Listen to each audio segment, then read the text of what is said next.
ne choisit pas sa famille, mais on choisit ses actes. Bienvenue sur les histoires de Sadio.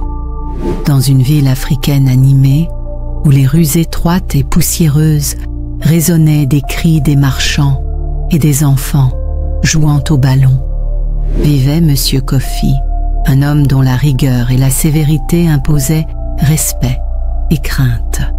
Ancien fonctionnaire, il avait élevé 4 enfants dans une maison où la réussite et l'excellence étaient comme des règles immuables. Les sourires étaient rares, remplacés par les critiques incessantes et les comparaisons cruelles. Eric, le 3e enfant, souffrait le plus de cette pression. Sensible et intelligent, il passait ses journées à étudier, à chercher la perfection dans chaque exercice, dans chaque devoir, mais rien ne semblait jamais suffire. 18 sur 20, lançait Kofi, impassible. Ce n'est pas assez. Dans ma maison, je n'élève pas des moyens, je veux des champions. Ces mots s'insinuaient dans l'esprit d'Eric, lui rappelant chaque jour sa place dans la maison. Insuffisante. Il observait ses frères et sœurs, notant chaque sourire, chaque réussite que son père soulignait pour les autres, mais jamais pour lui. Ses nuits étaient souvent longues et silencieuses, passées à relire ses leçons, à refaire des exercices, dans l'espoir que son travail soit enfin reconnu. Eric ne se plaignait pas, ne parlait pas, il encaisse, accumule et se compare, conscient que dans cette maison, seul le résultat comptait. Le poids du regard de son père et de ses attentes transformait son quotidien en un combat constant contre lui-même. Eric grandissait dans une routine stricte et pesante. Chaque matin, il se levait avant l'aube, préparait son uniforme avec soin et relisait mentalement ses leçons, pendant que ses frères et sœurs dormaient encore. À l'école, il travaillait avec une concentration obsessionnelle, notant chaque détail, répétant chaque exercice, jusqu'à ce qu'il soit parfait. Pourtant, lorsqu'il rentrait à la maison avec ses notes, la critique était inévitable. Son père ne voyait jamais ses efforts. « C'est bien, mais ce n'est pas suffisant », lançait Kofi d'un ton sec. Eric observait ses frères, notant ce que Kofi soulignait chez eux et ce qu'il ignorait pour lui. L'aîné, David, avait le droit à des compliments mesurés, tandis que la cadette, Marie, pouvait obtenir un sourire quand elle réussissait quelque chose de simple. Pour Eric, chaque réussite devenait une course sans fin, un effort invisible face aux yeux intransigeants de son père. Il passait ses nuits à refaire mentalement ses journées, se demandant ce qu'il aurait pu mieux faire, comment gagner enfin un mot de fierté. La solitude le rendait silencieux et méfiant. Il avait appris à cacher ses émotions, à encaisser chaque critique sans rien dire. La maison, bien que remplie de rires occasionnels des plus jeunes, pesait sur lui comme un poids constant, et chaque journée semblait une répétition du jour précédent, où seul le regard critique de Kofi avait de l'importance. À mesure qu'Eric grandissait, la pression à la maison devenait presque insupportable. Ses journées étaient rythmées par l'école, les révisions et les remarques incessantes de son père. Même lorsqu'il obtenait des notes parfaites, Kofi trouvait toujours quelque chose à critiquer. « Tu ne peux pas te contenter de ça, Eric. Tu dois faire mieux, toujours mieux », répétait-il, comme un mantra obsédant. Cette critique constante avait transformé le garçon en un jeune homme silencieux, scrutant chaque geste, chaque mot, pour éviter de décevoir. Mais plus il s'efforçait, plus il avait l'impression de marcher sur un fil invisible, tendu au-dessus d'un vide qu'il ne pouvait éviter. Ses frères et sœurs semblaient naviguer plus facilement dans ce monde de contraintes. L'un réussissait avec des efforts mesurés, l'autre obtenait des encouragements pour un travail correct. Eric, lui, ressentait chaque échec comme une marque indélébile, une preuve qu'il n'était pas à la hauteur. Dans ces moments seuls, il rêvait de façon extraordinaire de se démarquer, d'obtenir enfin ce mot, ce geste, qui prouverait qu'il pouvait exceller. Il savait que l'approbation de son père ne viendrait jamais sans preuves concrètes, sans résultats éclatants. L'idée de chercher des moyens exceptionnels, même interdits, commença à s'installer timidement dans son esprit. Chaque succès ordinaire paraissait dérisoire et le besoin de reconnaissance insatiable. Le jeune homme était déjà en train de se construire un monde intérieur où seul le mérite reconnu par son père avait de la valeur et où chaque pensée se mesurait à l'aune d'un jugement qu'il craignait mais qu'il désirait plus que tout. Un jour, en rentrant de l'école plus tard que d'habitude, Eric croisa un vieil homme assis devant une petite boutique de la ville. Ses vêtements étaient usés, mais son regard perçant semblait voir à travers les gens. Il observait Eric avec une intensité qui le mit mal à l'aise, mais aussi étrangement curieux. « Tu cherches à réussir, n'est-ce pas ?» demanda le vieil homme d'une voix rauque. Eric hésita, incapable de répondre immédiatement. La question lui renvoyait toutes ses frustrations, les critiques de son père, les efforts jamais reconnus, la solitude dans sa quête de perfection. Le vieil homme sourit légèrement. Il existe des moyens que peu osent emprunter, des chemins pour que le travail devienne fructueux rapidement, pour que l'on se distingue vraiment. Mais ces chemins demandent un engagement. Eric sentit une lueur d'espoir et d'inquiétude à la fois. Pour la première fois, il imaginait qu'il pourrait obtenir des résultats exceptionnels, impressionner son père, sortir de cette sensation permanente d'infériorité. Dans le silence de la rue animée, il se demanda jusqu'où il serait prêt à aller. Les autres enfants jouaient, les marchands criaient, mais pour Eric, le monde extérieur semblait soudainement s'effacer, laissant place à cette idée que ses efforts pouvaient être amplifiés par quelque chose d'extraordinaire. Il rentra chez lui cette nuit-là, le cœur lourd d'espoir et d'appréhension, incapable de chasser de son esprit la question du vieil homme et les possibilités qu'elle ouvrait.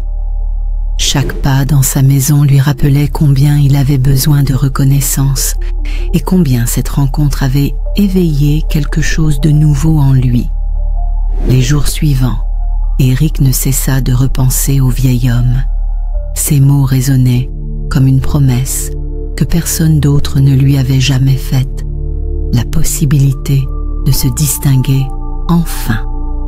Après plusieurs hésitations, il retourna discrètement vers la petite boutique. L'homme l'attendait presque, comme s'il avait su qu'il reviendrait. « Tu veux que ton nom brille et que ton père te voie autrement », dit-il sans préambule. Eric acquiesça, incapable de nier. L'homme lui remit un petit objet enveloppé dans un tissu rouge, accompagné d'instructions précises. Ce n'était pas un simple talisman, mais un symbole d'engagement. « Tu devras donner quelque chose en échange, pas forcément grand au début, mais rien n'est gratuit, » expliqua-t-il. Eric sentit son cœur battre plus vite, partagé entre peur et excitation. Il accepta, convaincu que c'était la première étape vers la reconnaissance. Les jours qui suivirent, il remarqua des changements subtils. Ses camarades semblaient être le plus attentifs lorsqu'il parlait. Ses professeurs valorisaient davantage ses réponses, et même certains exercices lui paraissaient plus faciles. Il obtenait des résultats plus éclatants qu'avant, et les remarques de son père, bien qu'encore critiques, perdaient un peu de leur froideur. Ce n'était pas encore de la fierté, mais Eric perçut une nuance dans le regard de Kofi, un intérêt qu'il n'avait jamais remarqué. Cette légère ouverture suffisait à nourrir son espoir. Il se dit que, peut-être, il tenait enfin le moyen de se hisser au niveau d'excellence que son père exigeait. La peur du prix à payer s'estompait derrière le sentiment grisant de ses premières petites victoires. Avec le temps, le petit objet confié par le vieil homme devint pour Eric une source de confiance qu'il n'avait jamais connue.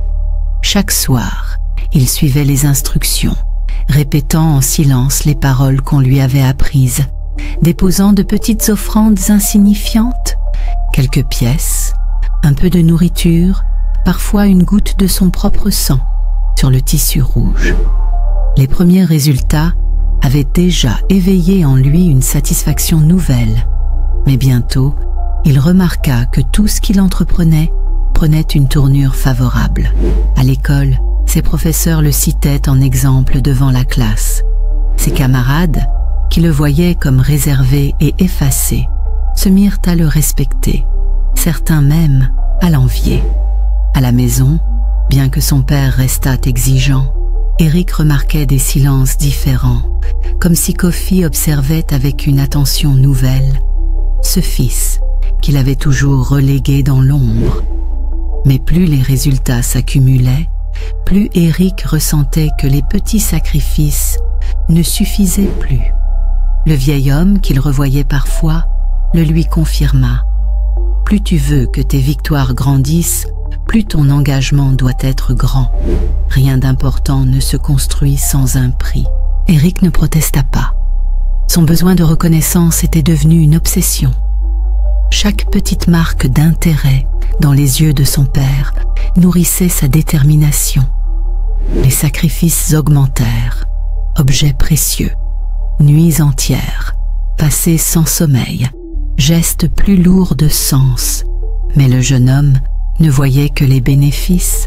Devant lui, un chemin de réussite semblait enfin s'ouvrir et il n'avait pas l'intention de reculer. Les premiers gains matériels d'Eric arrivèrent presque sans qu'il s'en rende compte. Alors qu'il participait à de petits concours scolaires, il se mit à remporter systématiquement les premiers prix, toujours accompagnés de récompenses en argent ou en fournitures qu'il revendait aussitôt. Peu après, un voisin lui proposa de l'aider dans un petit commerce de revente de gadgets importés. Eric, sans vraiment comprendre comment, voyait les affaires tourner en sa faveur. Les clients venaient nombreux, les marchandises se vendaient vite et les bénéfices grimpaient au-delà de ce que son âge laissait espérer. Chaque soir, il déposait une partie de ses gains dans le tissu rouge, comme le vieil homme l'avait enseigné. Kofi, intrigué par cette soudaine aisance, interrogea son fils. « D'où vient tout cet argent ?» demanda-t-il, le regard dur mais curieux. Eric expliqua qu'il travaillait après l'école, qu'il profitait de son intelligence et de ses contacts. Son père hocha la tête, sans sourire, mais ne cacha pas un léger intérêt.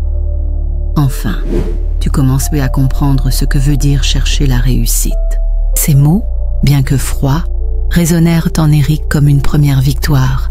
Il n'avait pas encore obtenu la fierté qu'il espérait, mais son père ne le traitait plus avec le même mépris. Pour lui, cela suffisait à justifier ses sacrifices nocturnes et ses engagements de plus en plus lourds. Le jeune homme sentait que la richesse n'était plus un rêve lointain, mais une réalité qui commençait doucement à se construire autour de lui. Et avec chaque pièce gagnée, son désir de prouver sa valeur grandissait encore. En quelques mois, les petites affaires d'Eric prirent une tournure inattendue. Son commerce de gadgets, qui n'était au départ qu'un moyen de gagner quelques billets, devint florissant. Des clients réguliers venèrent le voir, vantant la qualité de ses produits et la confiance qu'il inspirait, malgré son jeune âge. Il gagnait désormais plus que certains adultes du quartier. Avec son argent, il commença à s'offrir des vêtements plus élégants, un téléphone moderne et même à aider ses camarades de classe en payant leurs repas ou en leur prêtant de petites sommes. Cette générosité calculée lui attira encore plus de respect. On parlait de lui comme d'un jeune homme brillant, déjà promis à un avenir hors du commun. À la maison, Kofi ne pouvait plus ignorer la transformation. Il ne félicitait pas son fils, mais il ne le critiquait plus non plus avec la même dureté. Ses remarques se faisaient plus mesurées, et il demandait parfois à Eric de lui expliquer comment il réussissait à attirer autant de clients. Pour le jeune homme, chaque question de son père était une récompense silencieuse, une reconnaissance voilée qu'il cherchait depuis si longtemps. Pourtant, derrière ce succès apparent, les sacrifices nocturnes devenaient de plus en plus exigeants.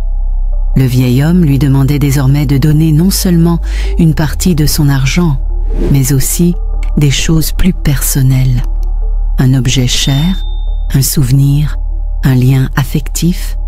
Eric, déterminé à ne rien perdre de son ascension, obéissait sans discuter. La sensation d'être enfin utile aux yeux de son père valait, à ses yeux, tous les prix du monde. Eric n'était plus perçu comme un simple étudiant. Dans le quartier, on commençait à le respecter comme un jeune adulte capable de se débrouiller seul. Ses affaires prospéraient si bien qu'il n'avait plus besoin de demander de l'argent de poche. Il payait parfois les factures de la maison, ce qui surprenait toute la famille. Ses frères et sœurs l'observaient avec admiration, parfois avec jalousie, car il s'imposait désormais comme un exemple. Même les voisins en parlaient, évoquant son intelligence et sa débrouillardise. Eric savourait cette nouvelle position sociale.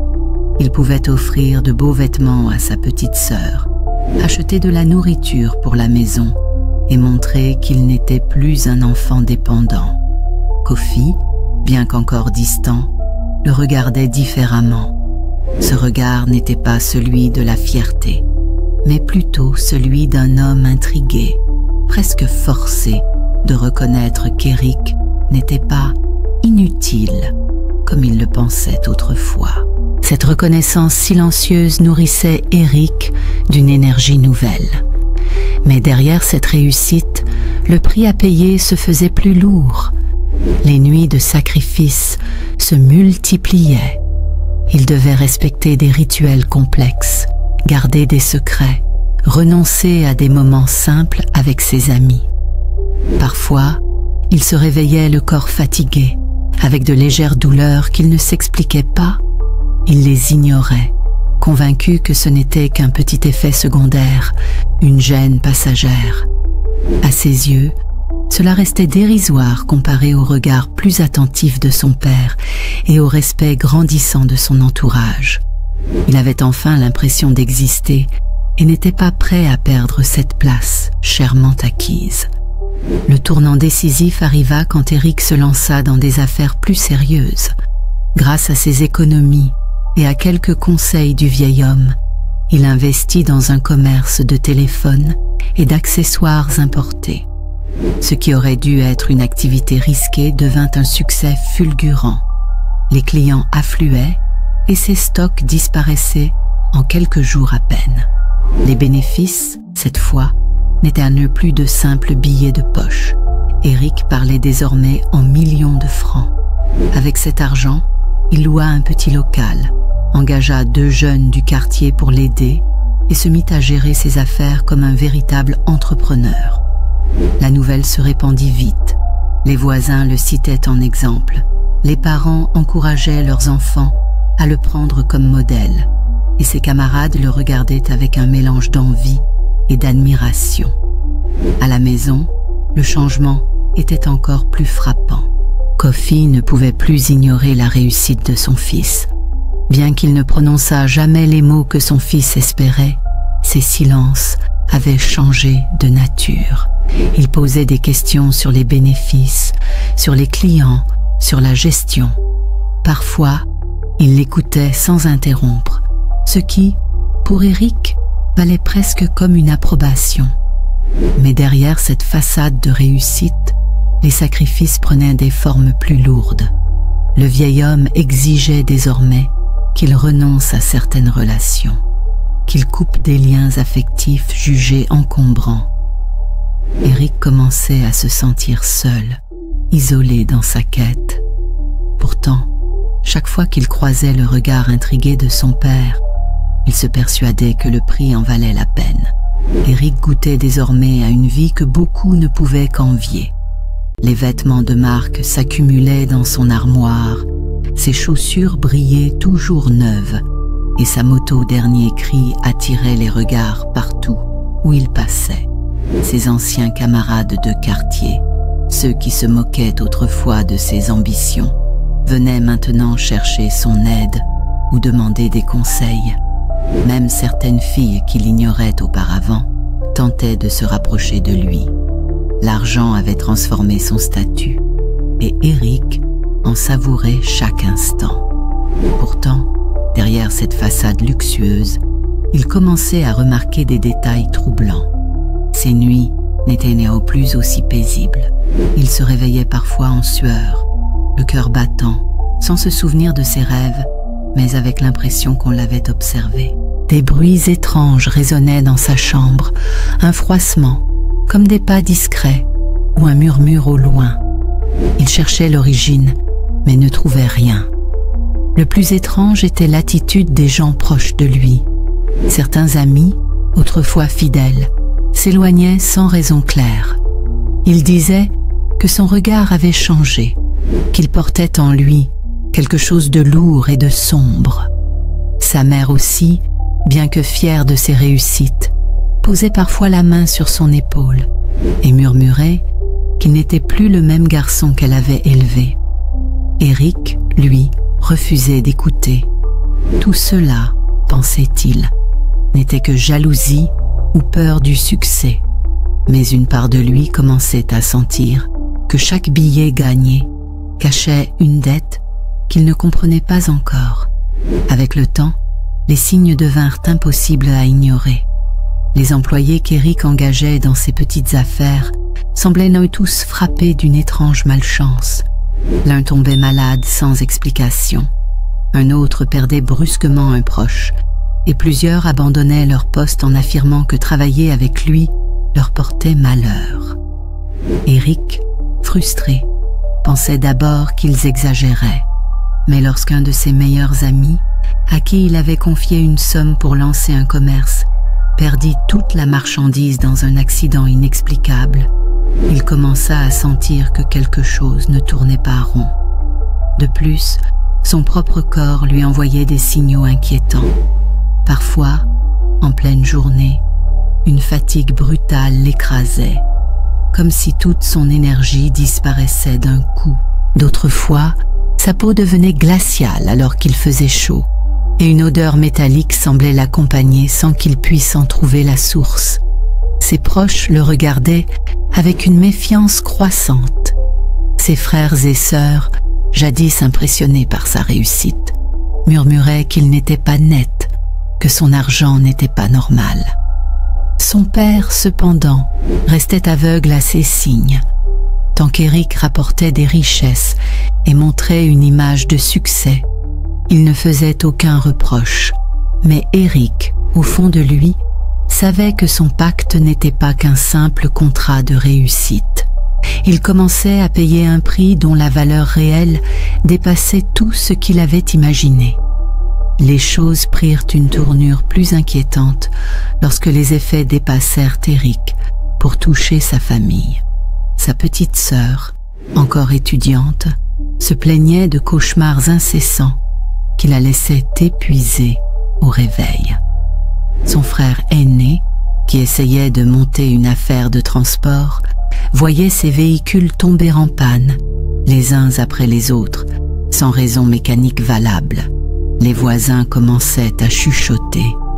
Comment se faisait-il que tout autour d'Eric s'effondrait alors que lui seul prospérait? Même leur maison familiale, pourtant entretenue avec soin, semblait sombrer dans une atmosphère lourde. Les ampoules grillaient rapidement, les murs se fissuraient et un sentiment d'oppression pesait sur quiconque y entrait.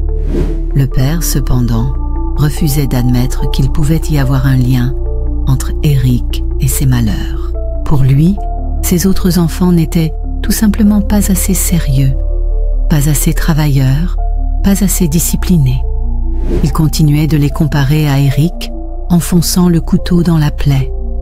Cela renforçait la jalousie et le ressentiment dans la fratrie. Mais au lieu d'apporter la cohésion, la réussite d'Eric devenait un poison. qui divisaient la famille. Eric, lui, se sentait de plus en plus seul. Ses nuits étaient agitées, son cœur battait parfois de façon irrégulière sans raison, et une peur sourde grandissait en lui. Et si ces sacrifices n'étaient même pas seulement en train de le consumer, mais aussi de détruire tout ce qu'il aimait? Eric avait beau multiplier ses efforts pour maintenir son empire naissant, il sentait que quelque chose lui échappait.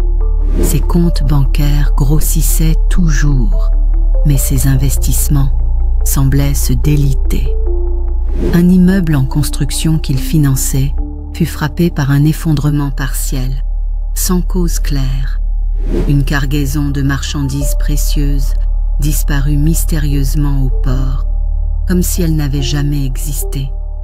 Les partenaires d'affaires, autrefois enthousiastes, devenaient suspicieux et prenaient leur distance. Certains murmuraient que ces contrats étaient entachés de malchance. D'autres disaient qu'il attirait le désastre. Eric, qui voulait tant impressionner son père, commençait à trembler intérieurement. Comment se vanter de ses succès si, derrière la façade, tout vacillait? Son corps, lui aussi, le trahissait. Ses migraines s'intensifiaient, ses nuits étaient courtes et une lassitude tenace l'envahissait dès qu'il devait prendre une décision importante. Parfois, il posait sa signature sur un document et aussitôt après, avait l'impression que sa main se paralysait un instant, comme si une force invisible lui rappelait qu'il n'était pas libre. Le pire était le silence de son père. L'homme qui exigeait tant de lui ne voyait pas la lutte intérieure, ni la peur qui grandissait. Il voyait seulement un fils riche, et donc, à ses yeux, un fils enfin digne. Eric se retrouvait piégé, condamné à poursuivre ses sacrifices qui l'usaient, ou à risquer de tout perdre et redevenir celui que son père méprisait. La fatigue et le stress accumulés commençaient à peser lourdement sur Eric. Ces nuits de sacrifice, autrefois supportables, lui semblaient maintenant interminables. Son corps protestait, ses muscles étaient endoloris, et chaque matin, il se levait avec une sensation de vide qu'aucun sommeil ne pouvait combler. Malgré la richesse et le respect superficiel de son entourage, il se sentait épuisé, prisonnier de ses engagements. Le vieil homme, à qui il rendait parfois visite, le pressait. « Tu ne peux pas relâcher, sinon tout s'effondrera. » Mais Eric avait de plus en plus de mal à continuer. Il rêvait de journées normales, sans pression, ni obligations invisibles, de temps passé avec ses amis, sa famille, et de simples instants de liberté. Pourtant, il savait qu'un arrêt brutal aurait des conséquences. Lorsqu'il envisageait de diminuer les sacrifices, il se rappelait chaque catastrophe subie depuis ses premiers gains, les accidents inexplicables, les pertes soudaines, la peur de voir ses proches touchés. Il était coincé dans un cercle dont il ne voyait pas l'issue. Et quand une journée entière se passait sans qu'il puisse effectuer les gestes prescrits, il sentait une tension glaciale dans l'air, comme si quelque chose retenait son souffle autour de lui. Chaque fois qu'il essayait de ralentir, son père, fidèle à sa sévérité, reprenait ses critiques. Chercheur de facilité, lançait Kofi dès qu'il constatait la moindre hésitation. Ces mots, durs et implacables, ravivaient la culpabilité d'Eric et l'empêchaient de lâcher prise. Il se demandait parfois si atteindre la réussite valait réellement ce prix. Les conséquences de ces sacrifices commencèrent à se manifester de manière directe et inquiétante. Eric ressentait des douleurs persistantes qu'il ne pouvait expliquer, des palpitations soudaines et une fatigue qui ne disparaissait jamais, peu importe le repos. Ses affaires, pourtant prospères, connurent des incidents étranges, des contrats annulés, des marchandises volées, des clients qui se rétractaient sans raison. Même sa famille ne fut pas épargnée. Sa petite sœur tomba malade, épuisée par des nuits d'insomnie. Son frère aîné subit une série d'échecs professionnels inexplicables, et certains amis proches semblaient fuir sa présence, comme s'il portait un poids invisible. Chaque échec renforçait l'isolement d'Eric, et malgré tout, il continuait à persévérer, convaincu que l'approbation de son père valait chaque douleur, chaque sacrifice. Mais la fatigue et la peur commençaient à altérer son jugement. Il se surprenait à faire des erreurs qu'il n'aurait jamais commises auparavant, à oublier des détails cruciaux dans ses affaires, à perdre patience avec ceux qui dépendaient de lui. Kofi, de son côté, ne voyait que la façade. Eric rapportait de l'argent, donc il devait être parfait. Quand il remarquait qu'Eric peinait à suivre le rythme, il le traitait de « chercheur de facilité », le rappelant sans cesse à sa prétendue faiblesse.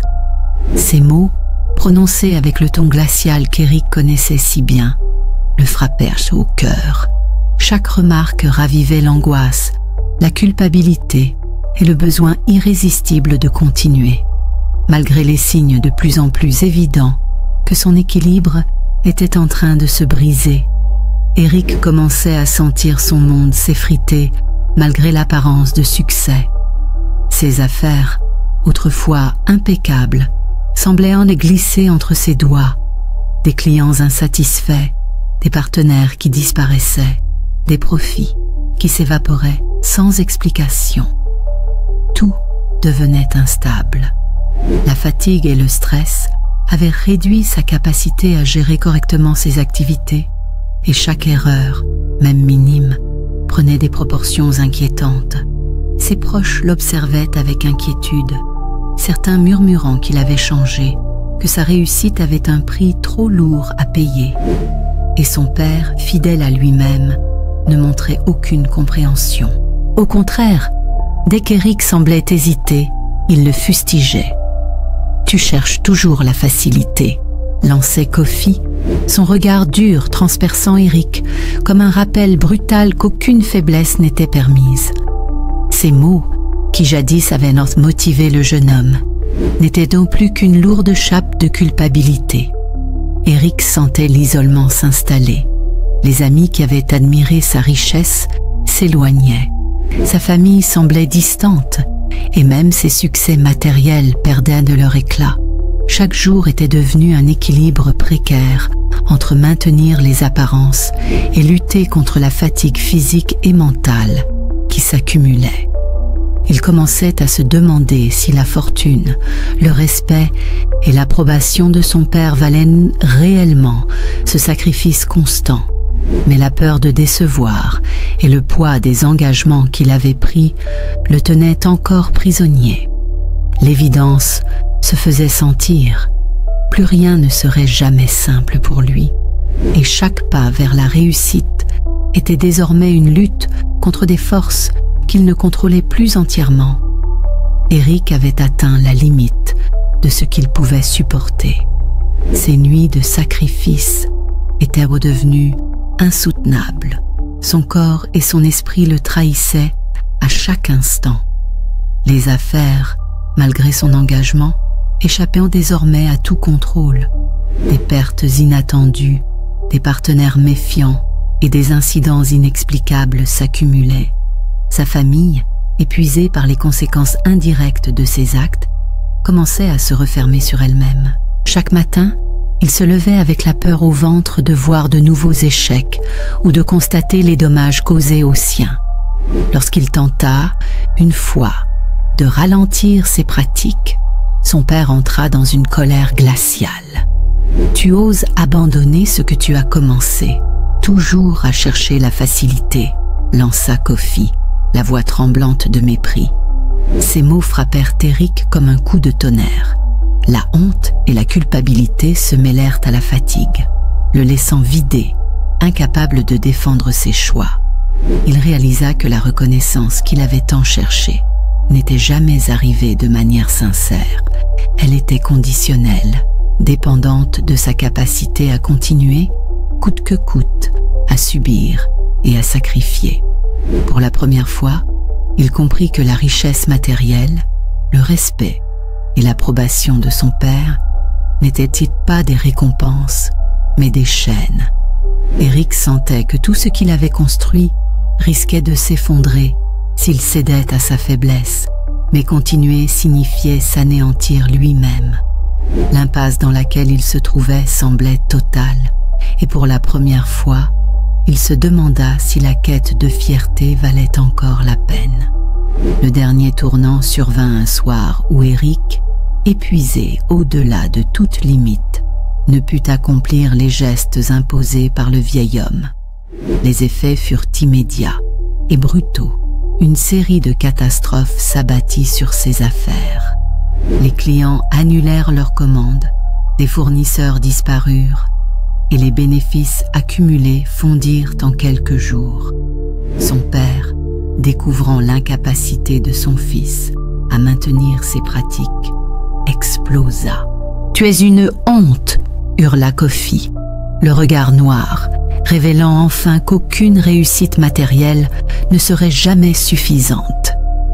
Éric, submergé par la fatigue et la culpabilité, s'effondra, incapable de justifier ses choix ou de continuer à prétendre que tout allait bien. Ses frères et sœurs, témoins impuissants, se rapprochèrent timidement, offrant leur soutien silencieux. La richesse qu'il avait obtenue s'était transformée en un miroir cruel. Elle ne reflétait ni l'amour, ni la reconnaissance, seulement le prix payé et les dégâts infligés à sa famille et à lui-même. Dans le silence de cette nuit, Éric comprit que la quête d'approbation de son père, poursuivie au prix de ses sacrifices, de sa santé et de ses liens familiaux, avait produit exactement le contraire de ce qu'il désirait. Il avait atteint le sommet de la réussite matérielle, mais il avait perdu ce qui comptait vraiment, la sérénité, l'affection sincère et la liberté de ses choix. Éric resta longtemps assis dans l'obscurité de sa chambre, le cœur lourd et les mains tremblantes, comprenant enfin que certaines victoires sont factices et que la véritable valeur ne se mesure pas en argent ni en reconnaissance forcée, mais en paix intérieure et en liens authentiques. Cette histoire nous rappelle que la quête de reconnaissance, surtout lorsqu'elle dépend de la validation des autres, peut nous pousser à faire des choix dangereux et destructeurs. La véritable grandeur ne se mesure pas à l'argent ou aux compliments, mais à la paix intérieure et aux liens sincères que l'on tisse autour de nous.